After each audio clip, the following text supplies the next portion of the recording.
قائن اور حابل، پیدائش 4 باب 2 سے 16 آیت۔ پھر قائن کا بھائی حابل پیدا ہوا، اور حابل بھیڑ بکریوں کا چرواہا اور قائن کسان تھا۔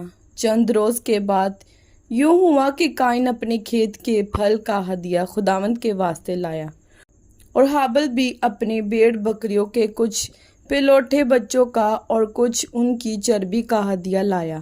اور خداوند نے حابل کو اور اس کے ہدیے کو منظور کیا، پر قائن کو اور اس کے ہدیے کو منظور نہ کیا۔ اس لیے قائن نہایت غضبناک ہوا اور اس کا منہ بگڑا۔ اور خداوند نے قائن سے کہا، تو کیوں غضبناک ہوا اور تیرا منہ کیوں بگڑا ہوا ہے؟ اگر تو بھلا کرے تو کیا تو مقبول نہ ہوگا؟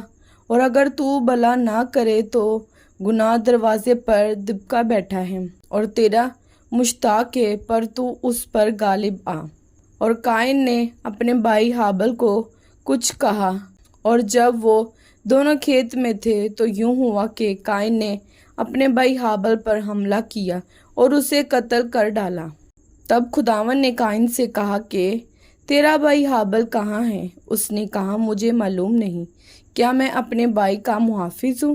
پھر اس نے کہا کہ تو نے یہ کیا کیا؟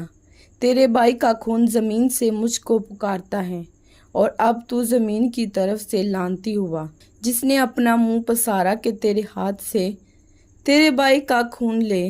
جب تو زمین کو جوتے گا تو وہ اب تجھے اپنی پیداوار نہ دے گی، اور زمین پر تو کھانا خراب اور آوارہ ہوگا۔ تب قائن نے خداوند سے کہا کہ میری سزا برداشت سے باہر ہے۔ دیکھ، آج تو نے مجھے روئے زمین سے نکال دیا ہے، اور میں تیرے حضور سے روح پوش ہو جاؤں گا، اور زمین پر کھانا خراب اور آوارہ رہوں گا، اور ایسا ہوگا کہ جو کوئی مجھے پائے گا قتل کر ڈالے گا۔ تب خداوند نے اسے کہا، نہیں، بلکہ جب قائن کو قتل کرے اس سے 7 گنا بدلہ لیا جائے گا۔ اور خداوند نے قائن کے لیے ایک نشان ٹھہرایا کہ کوئی اسے پا کر مار نہ ڈالے۔ سو قائن خداوند کے حضور سے نکل گیا اور عدن کے مشرق کی طرف نوت کے علاقہ میں جا بسا۔ کلام پاک کے پڑھے اور سنے جانے پر خداوند کی خاص برکت ہو۔ خداوند کا شکر ہو۔ آمین۔ خداوند آپ سب کو برکت دے۔ آمین۔